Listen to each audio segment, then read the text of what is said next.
Hello rock stars. तो कैसे हैं आप लोग। तो सबसे विकट समस्या तो ये है कि नीट 2025 की तैयारी करने जा रहे हैं और अभी तक डिसाइड नहीं कर पा रहे हैं कि भैया पढ़ें कैसे। क्योंकि सब लोग सर्च कर रहे हैं कि क्या टाइम टेबल बनाएं, कितने बजे सुबह सो के उठें, कितने घंटे पढ़ें। ये तमाम सवाल जब हम तैयारी की शुरुआत करते हैं तो हमारे जहन में आते हैं।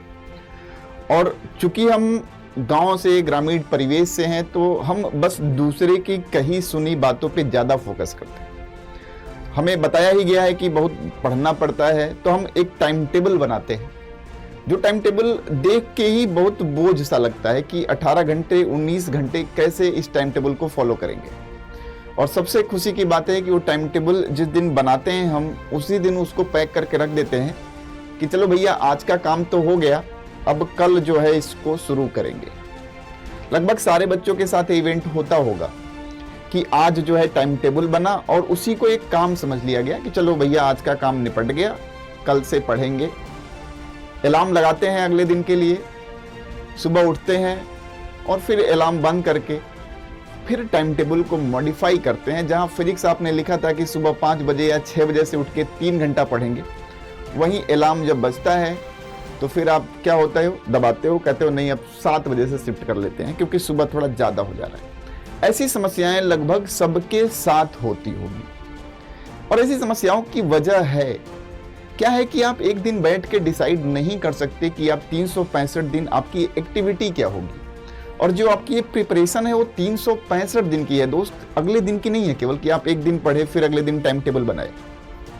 तो एक कंसिस्टेंसी होनी चाहिए।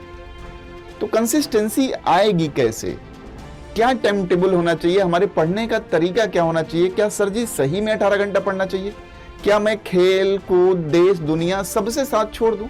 नहीं, ऐसा नहीं है, बिल्कुल नहीं है। अगर सही गाइडेंस हो, सही तरीका हो आपका, तो ऐसा कुछ भी करने की जरूरत नहीं है। आप एक बेहतर टाइम टेबल बना सकते हैं। पहली बात तो टाइम टेबल बनाने के कुछ लिमिटेशंस हैं। लिमिटेशंस क्या क्या है भैया। तो टाइम टेबल जो है बहुत ही ज़्यादा बोरिंग नहीं होना चाहिए, जो दिखावे का हो कि 3 घंटा पढ़ लिया फिजिक्स, 3 घंटा केमिस्ट्री पढ़ लिया, 3 घंटा बायोलॉजी पढ़ लिया, फिर 2-2 घंटे सवाल लगा लिए। टाइम टेबल ऐसा हो जिसको आप फॉलो कर सकें। टाइम टेबल बनाता है इंसान इसलिए है कि वो फॉलो हो।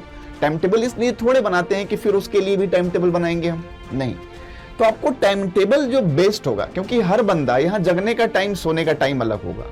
यानी नीट में अगर 27 लाख लड़कों ने फॉर्म भरा था, 25 लाख 26 लाख बच्चों ने अगर एग्जाम दिया होगा, तो उन सबकी एक्टिविटी समान नहीं है। कोई हो सकता हो कि रात में जगता होगा, कोई हो सकता हो कि सुबह जगता होगा, मतलब व्हाटएवर, लेकिन सबकी एक्टिविटी का टाइम अलग अलग है, सबके सिचुएशन अलग अलग है, सबके हालात अलग अलग हैं। कोई शहर में रहता है, कोई गांव में रहता है। यानी इन सब चीजों को सिमुलेट करें तो एक यूनिवर्सल टाइम टेबल नहीं बनाया जा सकता। अब सर बड़ी विकट समस्या है कि टाइम टेबल नहीं बनाया जा सकता, तो हम अपने आप को फिक्स कैसे करें कि हम पढ़ेंगे क्या।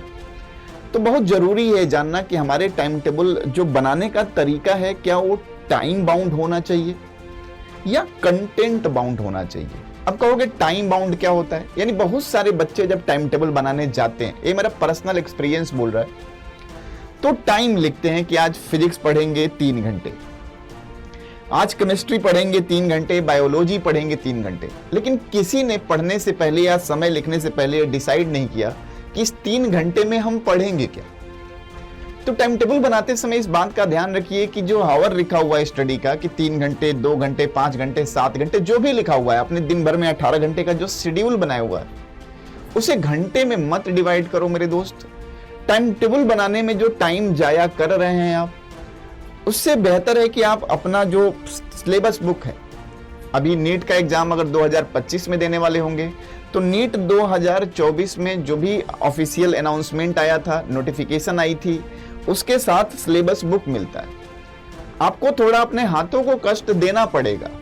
उस सिलेबस बुक में जो इंडेक्स दिए हुए हैं subject wise, physics, chemistry, biology के, उन इंडेक्स को अपने क्लासेस के साथ सिमुलेट करिए। मान लीजिए आप कहीं भी पढ़ते हो, किसी भी कोचिंग में पढ़ते हो, लेकिन जो भी चैप्टर चल रहा है, फॉर एग्जांपल अगर मान लीजिए आप वेक्टर ही पढ़ रहे हैं या कोई एक चैप्टर पढ़ रहे हैं, तो उसमें कितने सारे हेडिंग्स हैं, उन हेडिंग्स के हिसाब से आप चैप्टर को डिवाइड कर लीजिए कि भैया न्यूटन लॉ ऑफ मोशन मुझे 10 दिन में खत्म करना है। अब न्यूटन लॉ ऑफ मोशन को 10 दिन में खत्म करना है और मान लीजिए न्यूटन लॉ ऑफ मोशन में 20-25 हेडिंग्स हो, सब टॉपिक्स हो, तो अब उन सब टॉपिक्स को डिसाइड कर लीजिए कि आज 3 सब टॉपिक हम पढ़ेंगे तो 10 दिन में हमारा न्यूटन लॉ ऑफ मोशन खत्म हो जाएगा। इसी तरह आप सभी चैप्टर के एग्जाम्पल ले सकते हैं, चाहे बायोलॉजी का हो, चाहे जो भी हो, केमिस्ट्री का हो। अब इस न्यूटन लॉ ऑफ मोशन का जो 3 हेड डिसाइड किया है आपने कि भैया आज मुझे पढ़ना है, तो इसमें कहीं आपने तो नहीं लिखा कि 6 बजे ही पढ़ना है, नहीं, लेकिन आपको ये पता है कि न्यूटन लॉ ऑफ मोशन के 3 हेडिंग मुझे आज पढ़नी है, तभी मैं कहीं बाहर जाऊंगा। और इसी तरह से फिजिक्स, केमिस्ट्री और बायोलॉजी का भी आप बना लीजिए कि भैया हमें इतना आज पढ़ना है। हो सकता हो कि जो टाइम आपने डिवाइड, जो आपने हेडिंग लिखा है पहले से ही प्रिपेयर हो, उसमें थोड़ा कम टाइम लगे। तो क्या है कि दिमाग को ओपन रखना बहुत जरूरी है, दिमाग को एग्जॉस्ट नहीं करना है।